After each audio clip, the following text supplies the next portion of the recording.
Awesome. I think we're live.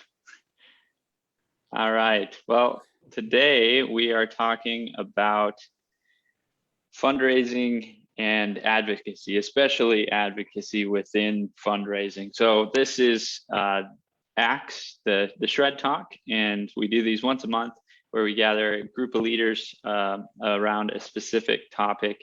ACTS is really a global network of action sports ministries, and our mission is to connect leaders who are making disciples of Jesus in every action sport in every nation.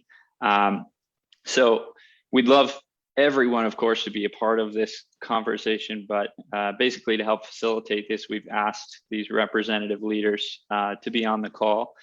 So if you're watching live with us, please comment in questions and I'll try to bring those into our discussion. Feel free to tag and invite others into the conversation as well. And like I said, we're talking about fundraising and especially advocacy within fundraising. But before we go into it all, I want to have each one of our panel here basically just introduce yourself with your name, where you're from, and what you do. Let's start out with Brett. Hey, g'day guys. Brett Davis from Australia, just south of Sydney.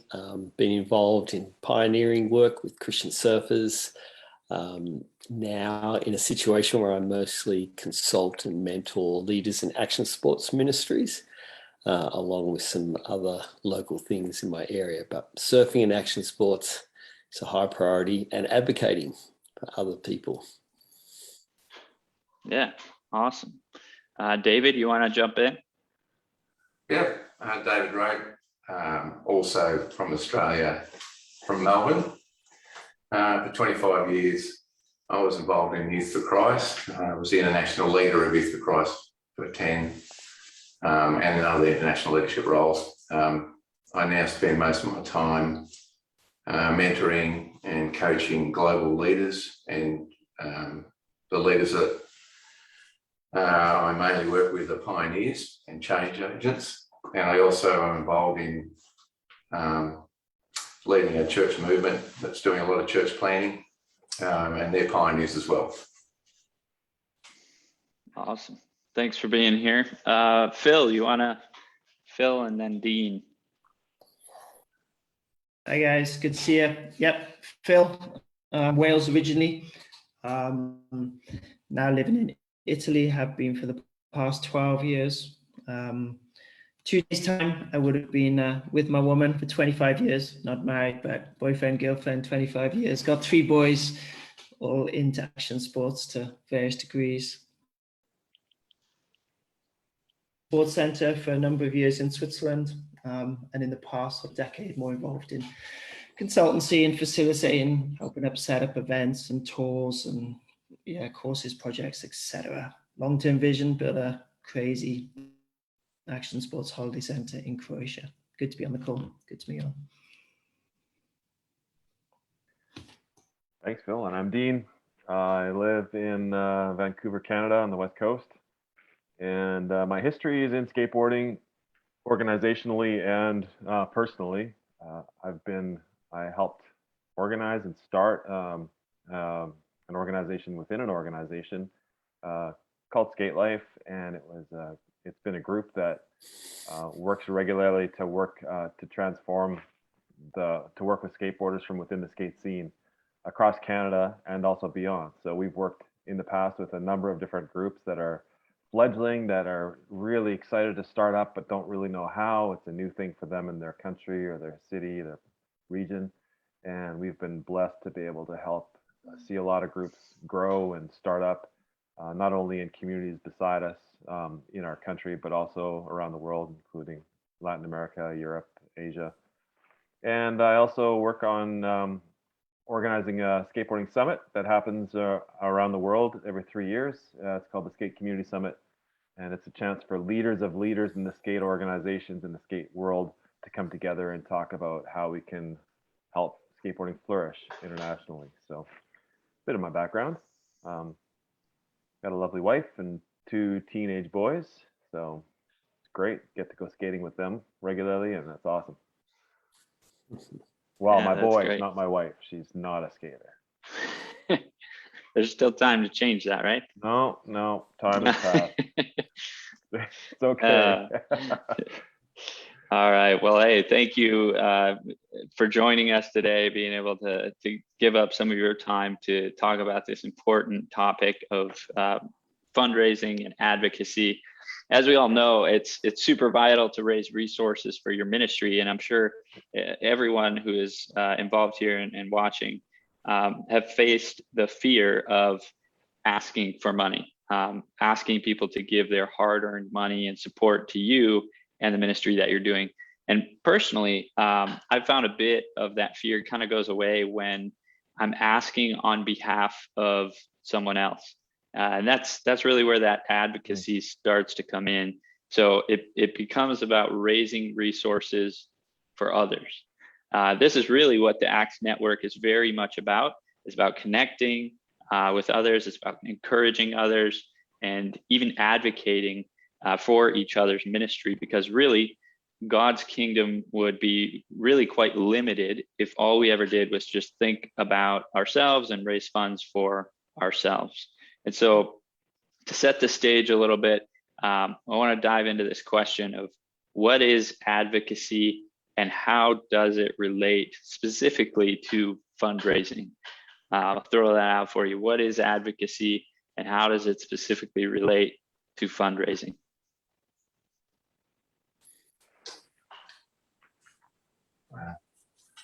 Well, I'll jump in. I don't know how this is meant to be managed. So I've been advocating for ministry leaders and ministry practitioners for many years now. And I see advocacy as investing in others and helping them to be everything that God's designed them to be. And that can be funding, but it's a whole lot more than that. It's actually, advocacy is where you use your experience and your visibility to increase others' visibility. So when you're in ministry and you're in leadership and you're engaged in many networks and a lot of relationships, you do have credibility and you have visibility. You have access to people that others don't, but also you can look at the panorama of people who are starting out, pioneers in that, and those who want to invest in the kingdom. And so it's basically aligning the purpose of those two.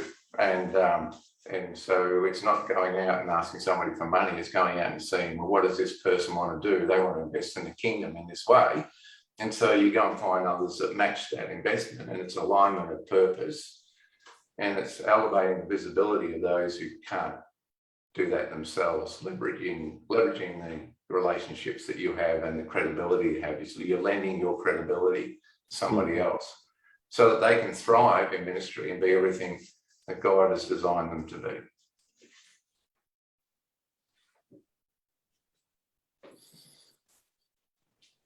Yeah, Awesome. sorry, it's on mute. So Brett, you want to jump in? Yeah, look, echo all of that of David. I love the title of that book, The Speed of Trust. Everything moves at the speed of trust. And often people who don't have the trust yet, you can take your trust and spend that trust by helping increase, make some speed happen for others that would otherwise take so long. So it's an investment of trust, the trust that you've earned, that you are prepared to spend on others in order for them to flourish. And so wholeheartedly believe in that. Another word I would use, or a word that I commonly use in this field, is confidence. It resonates with what both of you have already said, but we've seen being able to come from a place of confidence where, for whatever reason, we've been blessed with confidence to do a certain thing. We see others who are not yet at that stage. They don't have that confidence where they feel like they can stand up and advocate for themselves, as an example. So it's that building confidence. Again, like what Brett said, taking from your bank, so to speak, and then investing it in others so that they can go from someone that's learning from you to someone that's almost in many ways appear with you, and you can move together forward from there. And that's a beautiful thing. We have, as a practical example, I have a church that supports our ministry on a monthly basis. And it's a fairly large amount that they support us with. And I always was, very happy with that, and never had thought about, going back and hitting them up for more. And just this past week, we put together a video testimony with one of the guys that we've been ministering to. And one of the guys that I'd called to volunteer his time to come in and film this testimonial video hit me up afterwards and said, hey, I now sit on the missions leadership team, and you should be asking for more money from this church. And so he's advocating on behalf of the ministry for me. And that changed my perspective, so that I felt like, oh, okay. And so how much should I be asking for here? Like, I submitted a request for $500 last week, but, and he's like, no, you got to be asking for like $10,000, $20,000. And so now, like you were saying, Dean, I now have the confidence to go and step into that situation and put together a proposal for that larger amount of money, because he's already said he'll approve it, and that he can get the rest on board with it. And so he's advocating for me, and that helped to build my confidence to go back and ask further. So practical example, but tell us a little bit, why is advocacy within Action Sports Ministry really important? And I want to emphasize in this question, not just why is advocacy important, but why is it important within this world of Action Sports Ministry in particular? I just jump in quickly before we move on to that one. I was taking notes. I was loving what all of you guys said in there for myself. There's one other thing which is very similar to what you said, Johnny, that I'd like to add. The fact you said it changes the perspective. I think there's an aspect of advocacy. You can YouTube TED Talks about a Hispanic judge who had an advocate, very inspiring, saw today. The aspect of the advocate seeing a future, seeing a potential that you don't see, because for whatever roadblocks in the way, I'm too young, I'm too inexperienced, I don't blah, blah, blah. But somebody that potentially has more experience, has been on the block, is aware that, they would just like you were maybe 10 years ago or 15 years ago, and can see the potential, and can actually, as they advocate for you, as they someone, that individual actually sees their future being spoken out. And there's that change of perspective is massive. Not only just, like you said, the shift to like, what could I be asking for, but actually a complete different perspective on their own potential and ability. And I think, when somebody that's in leadership or has more experience than you advocates for you, it opens a future that potentially you could never imagine. So yeah, just a little summary of something. So good, Phil. And for me, that would answer the next question, Johnny, that in Action Sports Ministry in particular, typically many of the action sports have been countercultural. They've been on the fringe of mainstream sport, the fringe of mainstream church and mission culture. So important for something that hasn't been recognised. And whilst there's been massive breakthroughs with things like the Olympics, or even the existence of the ACTS network, it has opened the way for a relatively, what was relatively obscure range of sports and relatively obscure ministry to have someone believe in you and advocate for you, whether it's a more established, probably having pioneered with Christian Surfers, it's probably recognised as one of the larger, more established action sports ministry. And I can leverage that experience, and being an older guy that's done it for 40 odd years. That means a lot when you can advocate for some new mountain bike or climbing or snow sport ministry, as well as advocating in the wider circle beyond the action sports mainstream organisations, even like and Athletes in Action, which is, a large organization, actually believed that action sports was a creditable sport ministry too. So being able to advocate to that wider network.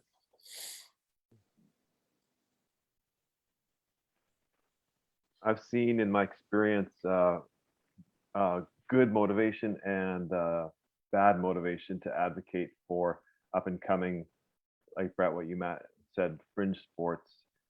There is a challenge, let's say, I guess, maybe a danger if you want to put it that way, because especially in the history of skateboarding specifically, it's been a real sparkling thing. It's this counterculture, this group of kids that, let's say a church that recognizes there's a bunch of kids that are all the same style. They all wear certain type of clothes. They listen to certain style of music. They interact differently than the kids that have typically come to our youth programs in the past. They all skateboard.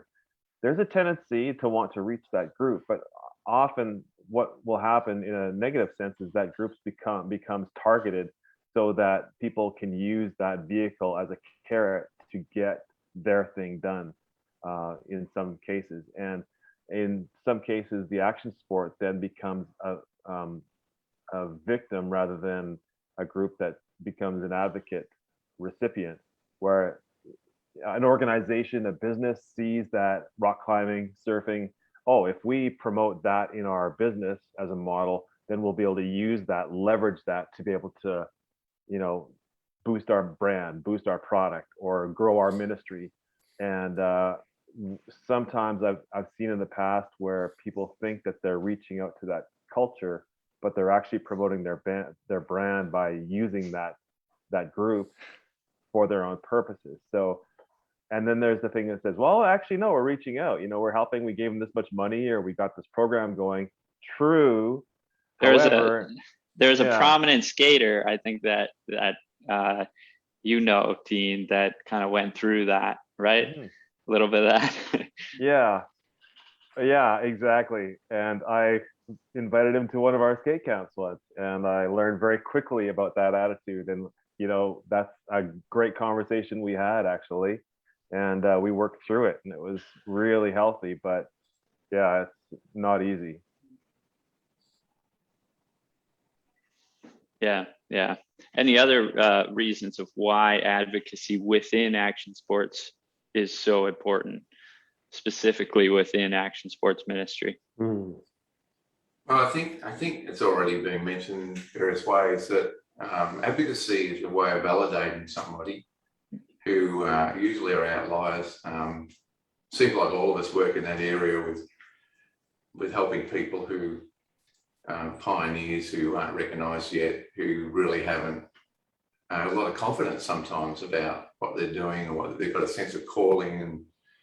But if I come along and say, I believe in you, and I'm actually going to go and put myself on the line, my reputation on the line for you because I believe in you, that's enormously validating to the people that you're doing that for. And I think, Dean, you really identified another issue with advocacy. Advocacy is filtering those who want to be involved in other people's ministry and lives, and not connecting them with the wrong people who want to use them. And I think, being in ministry 40 years now, like Brett, that sounds terribly long time, doesn't it, Brett? I mean, goodness, I feel so old when I say that. But you learn to be discerning, and you can. I think it's so. There's a validation role, but there's also a protective role that you can play, and helping these pioneers to not be exposed to those relationships that would be detrimental to them. Yeah, that's a great point. I think something for me that would be kind of key is if we were talking to a missionary, say en route to China, and you saw that missionary head in their books studying Chinese, every church would recognize that as that's obviously a good way to invest their time, and that's part of the ability to be a successful missionary in the Chinese context. Action sports being so much of a participants being within a subculture, so to speak, I think there's a real importance placed on authenticity, and therefore, I think one thing, and I'm speaking from experience watching the Cornwall Skaters ministry within Youth of the Mission, where they skate every single day for many hours. And I know, you can have your typical church leader looking at that, like, you guys are just hanging out in Barcelona skating, but they're not, they're not youth workers with a skateboard under their hand and their arm. That's not what they are. They are missionaries to that subculture. In order to be authentic, they have to skate. They come from that anyway, but they need to hold on to that. And I think, just advocating that aspect of the importance of authenticity in these subcultures, to have a chance to be able to communicate to them, I think is really important and really quite challenging. I know people that are in the action sports ministries that they find it difficult because they feel like they have to spend so much time doing the sport to connect. But just being able to, say it like that, this is no different to learning Chinese to go to Chinese people. Yeah. And not using it as a tool, but to be authentically able to connect and to communicate into these cultures. There's those sacrifices are needed, just to be able to advocate the importance of that is, I think, vitally important. Absolutely. Well, let's talk about some of our vulnerabilities when it comes to being an advocate. What are some of the things that have held you back from being an advocate for others?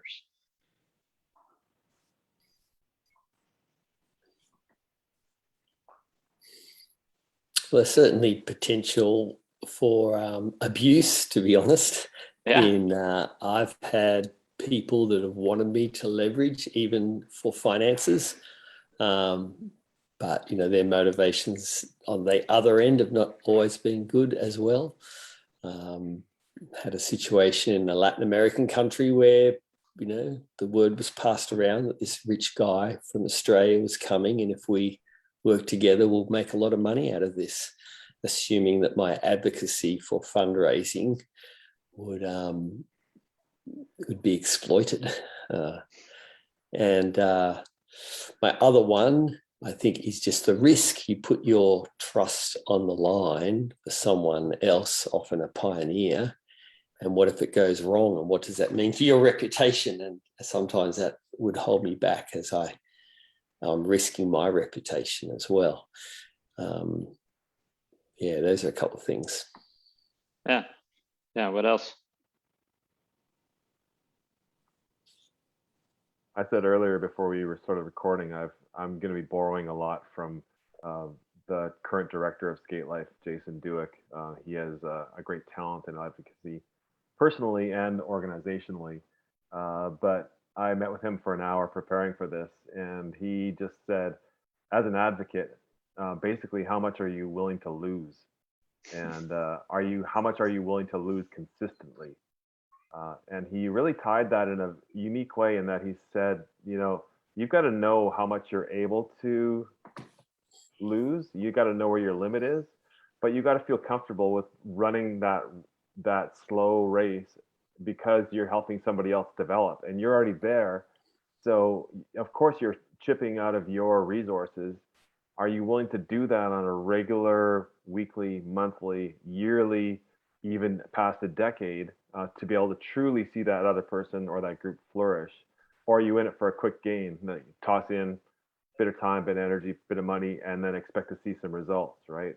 That's not going to work. You've got to put in the long, slow labor of being able to consistently lose, but it's not loss, right? When you're advocating, it's investment. So I thought that was a really wise way to look at it. That's great.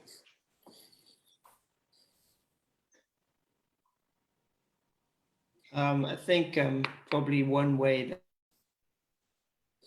that all of us have advocated on a number of occasions is simply writing references.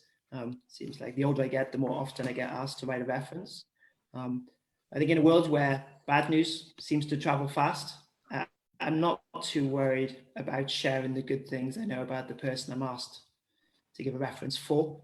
So I'm not so concerned about, giving a good reference and that person potentially embarrassing me or failing me or not living up to that. But I believe in the good in people, and I'm always there to give a hand up if I can. So I always consider it an honor to be asked to give a reference, and I will always, share the very best that I've seen in these people, because there'll always be someone out there saying the worst they've seen in those people. So it's great to be on the other side and promoting.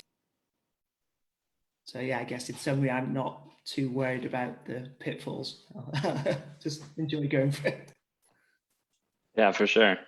I mean, have any of you ever, all of you have been engaged in fundraising at some level and at some point, right? And so have any of you ever been working on fundraising, met a donor who had a passion for something connected to another organization or another mission, and then said, hey, I'd like to ask you for money, but I feel like you should just give to this other organization? Have anybody done that before? I think, the further you go in ministry leadership, the more people you get exposed to or investors, the more you do that. Because you get captured by a passion and a purpose to see the kingdom grow, and that becomes paramount in your ministry. And like one of the things I found with what we would call major investors in the kingdom are that they have many pockets. And so you go along and this has happened to me quite a few times. I've seen that there's something when they start talking about I always ask them, what do you believe God's called you to do? What are you passionate about? What do you want to see in the world? And occasionally I said, I think this other ministry over here could really use your investment, and I'd like to introduce you to them. Would that be okay? And they go, well, yeah. And then they say, yeah, but I've got other money that I want to give to you. So then two people who are engaged in ministry, actually three people, that person and the others, benefit. But you don't know what pockets they've got. We used to say that all the time. I used to say it to the people I was talking to. When you go and meet somebody, they've got many pockets, and you're not competing for funds. You're trying to align the funds with where they should be put, and so that's happened on many occasions when I've advocated with somebody else. It's resulted in them having confidence investing in me, because then they know that the purpose that drives me is higher than just my needs and the needs of my ministry. Yeah, I think that in my experience, like that verse, lift up your eyes, look at the fields that are ready for harvest, that the workers are few, that the harvest is plentiful. And I think the idea of scarcity in ministry and scarcity in fundraising and asking for funds, and that fear that a lot of young, people who are starting out in ministry have, is that I'm so laser focused on like picking my crops that I can't lift up my eyes and look at the fields and be able to see that there's a lot of ministry that can be done by just advocating for other organizations, because you get so focused in on just your little corner, your little pocket, and trying to get money to do that little thing, instead of looking at what God's doing and being able to link people to other projects and other missions. So how has becoming an advocate for others in fundraising helped you to overcome your fear of actually making the ask? So how has becoming an advocate for others in fundraising helped you to overcome your fear of making the ask? So I asked this question for, if you're just starting out and you're struggling asking for funds, asking for support, how have you made that switch to that idea that you're not asking for yourself, you're asking for the people that your ministry serves? Does that make sense? That's good, Johnny. I'll speak to that in that it's so much more vulnerable when you're asking for your own personal support, even though it's not for you, it's for what God's called you to do, and you're seeking to raise. I always say I'm not raising a donor, I'm raising a partner. I'm not asking for money, I'm asking for investment in this partnership of what God's at work with. But when you're advocating for someone else, even for someone else within your own organization, let alone another organization, there is a distance. It doesn't feel as vulnerable when I'm asking for myself personally. So just the sheer practice of that has helped me overcome then the shyness I would have to ask for myself. And it's true that the donor sees some of the transparency that you're actually willing to invest in others, which gives them actual more confidence in giving to you as well. So I am constantly surprised, even as I've, for example, I transitioned my role in Christian Surfers from an Australia to an international one. So I said to a couple of key donors who were had been investing in my national role that, you should support the next national leader. And they said, well, we intend to, because our focus is on the ministry in Australia. But they said, we're also very interested in you and what you're doing next. So rather than me handing funding on to someone else, the fact that I was willing to do that then made them more willing to invest in me. And they essentially doubled their donation. They gave to the Australia and they gave the same amount to me as well in my new role. So they doubled their investment. But it was largely because they saw the transparency that I was willing. I was not holding it tightly either, But yeah, big thing is just it's not as vulnerable advocating to others, which once I saw the results of that, just gave me some practice and confidence in the future for myself as well. I have distinct memories of times when I practiced that for the first time.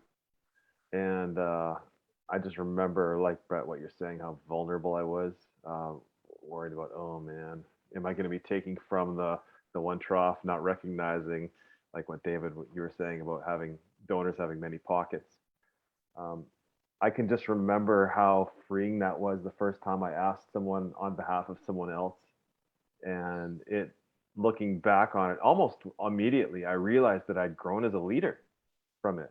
I realized, oh, I just took a step there. That's new for me. And also I gained a new friend in the donor, like you guys were talking about, because this donor all of a sudden didn't see me as a, one trick wonder coming and asking for this, but I had perspective all of a sudden. And that loosened our relationship from donor to recipient to kind of friend collaborator. And then I also made another level of friendship with the person I was asking on behalf of, because they saw, wow, this person's on my team. So three things happened, and I noticed it not like as I was talking, but like within a couple of weeks, I realized, oh man, that was big. So it was really fun, and I'm looking forward to anybody that's watching this video. If you haven't taken those steps, I would love to one day hear your journey of the what you felt as you went through that journey. I want to highlight what you're saying, Dean, because I think, again, going back to the picture of ACTS as a place where we connect leaders, what you were saying is that when you asked the donor on behalf of someone else, it further connected you to that donor and built that relationship. And then it further connected your relationship with the ministry or the leader that you were asking on behalf of. And so if we want to grow as a network, we need to kind of lift up our eyes and look around us at some of the needs that are around us and be advocating for each other, building that trust. And that will help to grow the kingdom and Action Sports Ministry as a whole versus just our little sliver of the pie, if that makes sense. Phil, I know you wanted to jump in and say something. Yeah, so. Sorry, Phil. Yeah, no, nice introduction that you made there, Johnny. I mean, we could all be sat here doing a little advertising thing, say, hey, join Jace or join Christian Surfers, join Young Life or YWAM and stuff. Yeah, we got 4 leaders, 4 different organizations. But the beauty of this network is we always say, we take the hat off at the door and we're all kingdom thinking. As you started talking about advocating in the sense of fundraising, I thought also I've probably done more of this than I have with regard to funds, and that's giving people away. You know, I've had people come through training programs and I've thought, you do really well with so-and-so, and sent people I've seen potential.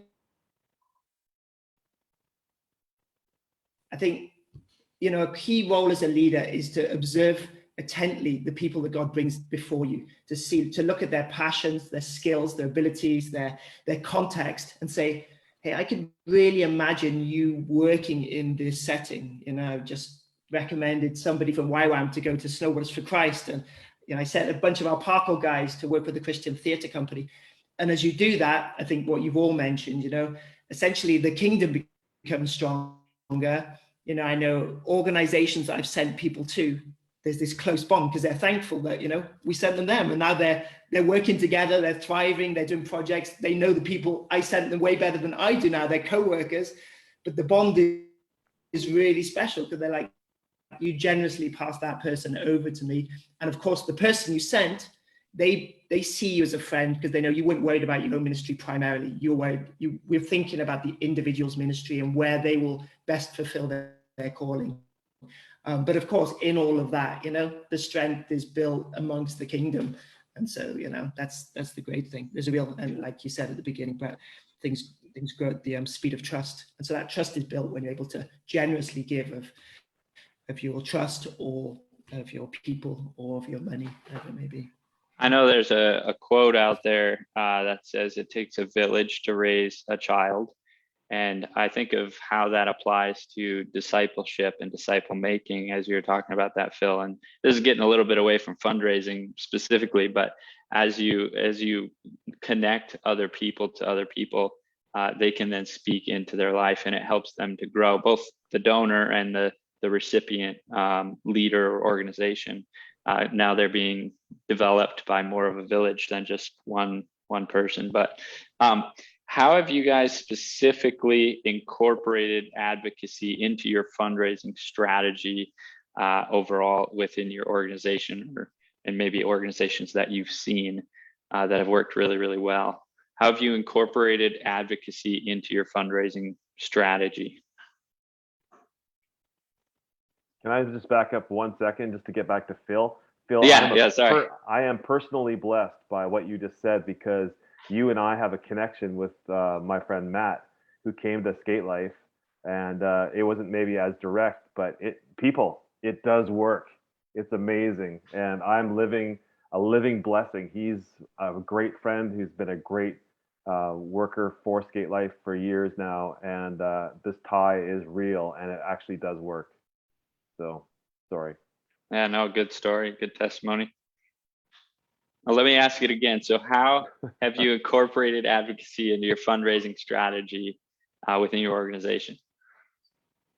I think I never start with fundraising. I always start with advocacy and mission and purpose, and investing in people in a way that allows them to be everything God's designed them to be. And part of that advocacy is funding. But it's part, you know, if you start at fundraising, then every relationship is covered by that. And so the only reason you go and meet somebody is because they got funds and you want the funds. If you start with advocacy of empowering people to be everything that God would want them to be, and to be instrumental in growing the kingdom and achieving a purpose together, then when you encounter somebody who wants to achieve the purpose of growing the kingdom, whether they're an investor or whatever they are, then there's a different basis of relationship. So I think the mistake that many make when they're starting out is, oh, I've got to go and talk to these people and talk about funds. I've got to actually go and ask them for money. Well, no, you don't. You know, all you need to do is meet with people and share your story, and let God do that work in their heart.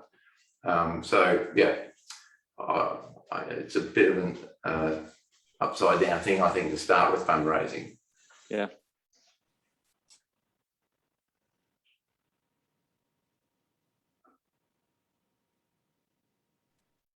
I know for us, one of the things that we started out with our fundraising model was each person on our staff would go out and raise their own personal support.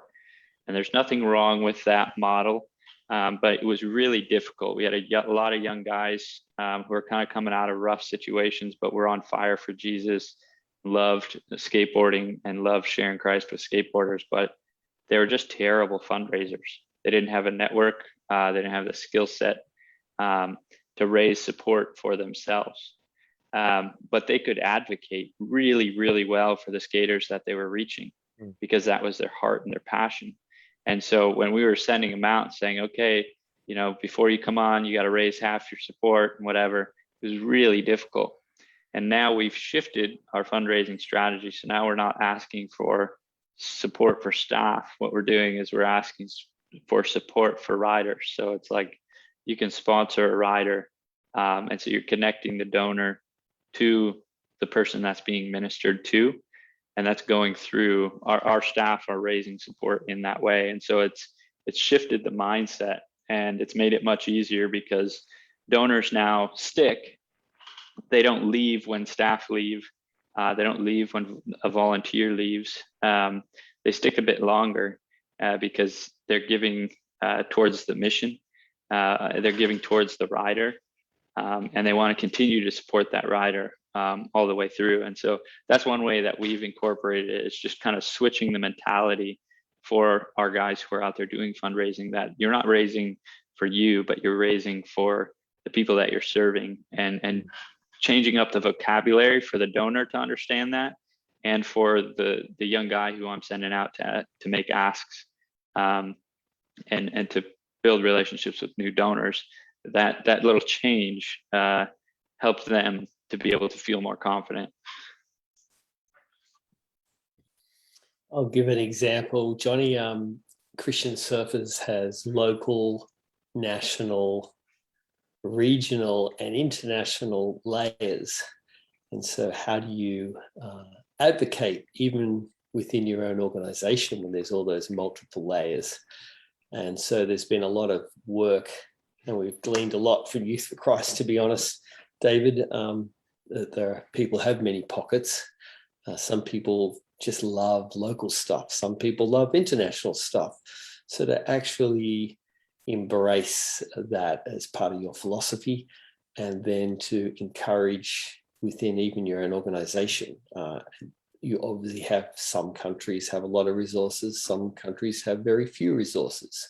So will we advocate and build advocacy within our own organization, so that when it comes to an international conference, the people from these economies will only pay this much because we are advocating on their behalf to the people who have more and get charged that much, and it evens out. So trying to embrace the various layers within your organization in terms of its layers geographically, but also the layers of the organization in terms of the different parts of the world which are representative and have different levels of resources, and trying to be as equitable as possible. Even when it comes to a practical conference, there's different layers of costing, so that those who have more pay more. In a sense, it's advocating for those who have less. And we will very purposely profile people and give people opportunities to sponsor. Even as you sign up on the registration, would you like to contribute more? It's an advocacy for that emerging world person in order to attend the conference as well. So in every area and layer that we can advocate, even within one organization, try to do that. Hey, the sun's coming up. Hey, looking good. Morning.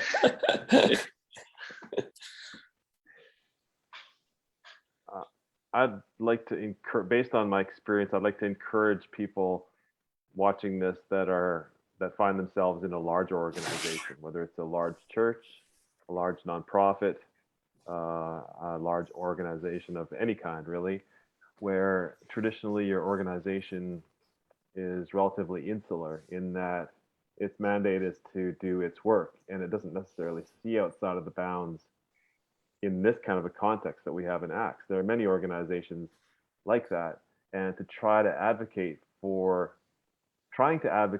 other groups or individuals who are outside of your organization is very difficult, because, as an example, maybe the pastor of the church sees your passion to reach a different group, that's being reached across town in another organization, and then the tendency is to say, well, that's not our thing. That's those people over there.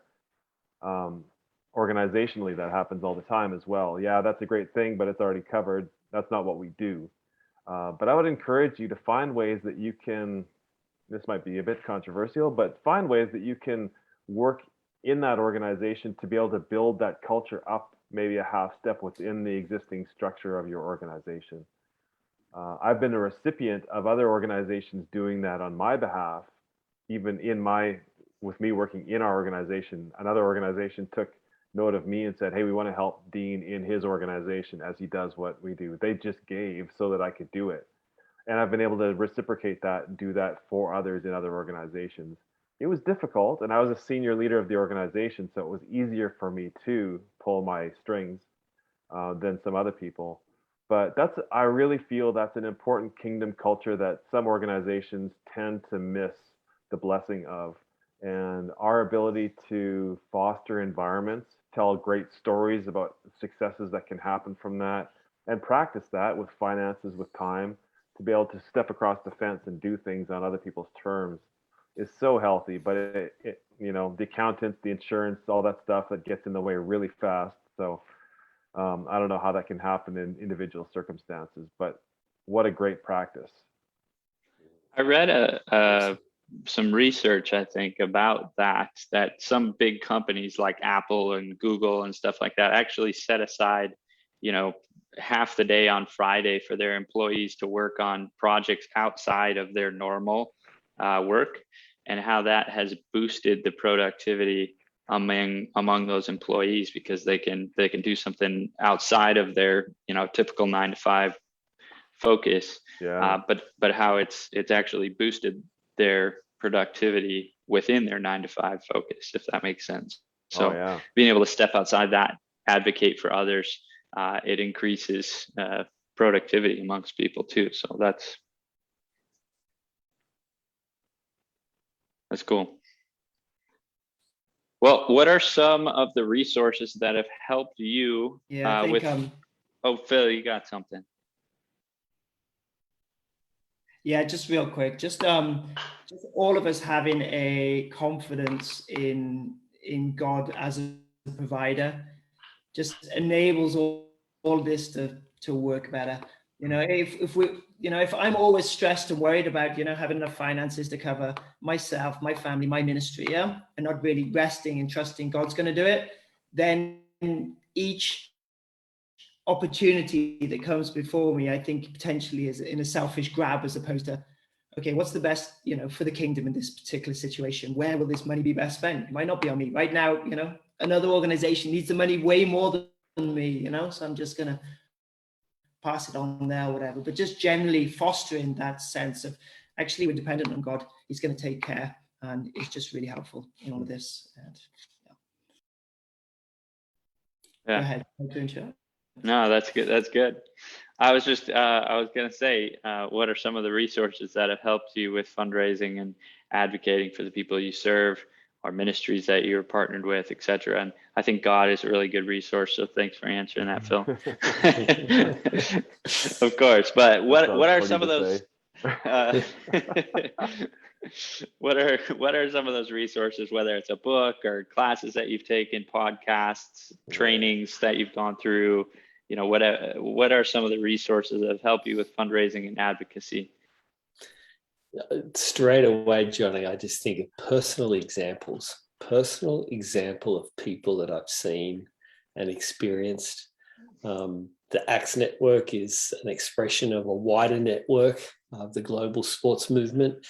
And, one of its key founders, Eddie, which many of us know, just the incredible kingdom-mindedness of his example, his endless advocating for other people, not just finance, but for vision, and calling people to release staff and ideas and resources, and to take their logos off stuff and share and open source. So much of that flows from that. So that's been the most powerful thing. The most powerful resource for me is the example of other people. Sometimes I've been the personal beneficiary, but more often I've just observed and seen the impact when someone is so selfless that they are truly committed to the kingdom of God and not the kingdom of their own organization or the kingdom of their own project or the kingdom of their own leadership. To watch someone, that's been incredibly powerful.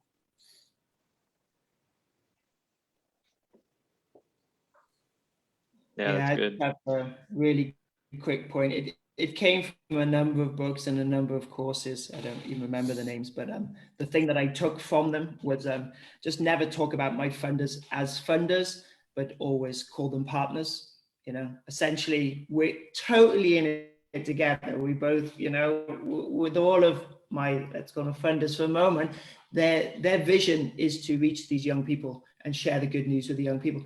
And that's my vision too. I may be the person in the skate park. It may be the person, you know, paying my so I can be in the skate park, but we both have the same vision and therefore we're partners. So getting away from fund recipient and start talking about partnerships was really useful for me. And that was after sort of 15 years in mission when I stopped calling my funders, you know, funders and started calling them partners. And that was hugely useful. And just a practice, I guess, for me that's been useful is to travel a lot and to host a lot. Because essentially it's often when you have quality time with people, when they see your lives, that they will catch your vision and want to partner with you on that vision. And so I make an effort to travel a lot and to host a lot. So I get quality time to share the stories and what's going on. So it's my little bit. I think my answer to that question is similar to Brett and Phil, that I learned that a long time ago. I don't know what I read or what he told me or what resource, but it was to see people as partners in ministry right when I started out. And also, you shouldn't be engaged in fundraising, you should be engaged in friend raising. So it's all about the relationship and valuing a relationship, and whatever you see as the principles for good friendship, that's the principles that should apply. You should never ever be just getting in a relationship with somebody for what you can get from them. It's what you can give to them. So for me, that was a really important principle. And then the thing that Brett pointed out was seeing the people that give as people who can teach you so much about investment in kingdom and understanding what stewardship is, because we're all stewards. So I used to, whenever I got to meet somebody who basically had the ministry of giving, I'd say, well, how do you make decisions? You know, what's it like to have that responsibility? And so I learned so much from them talking about how they had to make decisions, how they invested. It helped me to understand what my role should be in all that. And actually, it's very sobering, because they start talking about how they have to make a decision about the people they invest in and trusting somebody. And then, you know, and most of them would then tell me about situations where they had trusted somebody and they'd let them down. Well, I learned so much about the responsibility that I had when somebody gave their resources to me. They said, well, many of them said, well, I've got to make a decision. I pray, I make a decision, but once I've handed on those resources, that person then becomes a steward of those resources, and what they do with those is no longer my responsibility. I've done what God's asked me to do. That's what I've learned over the years by asking the people who are giving. I think they're probably the greatest resource for me, learning about giving and relationships and stewardship and responsibility.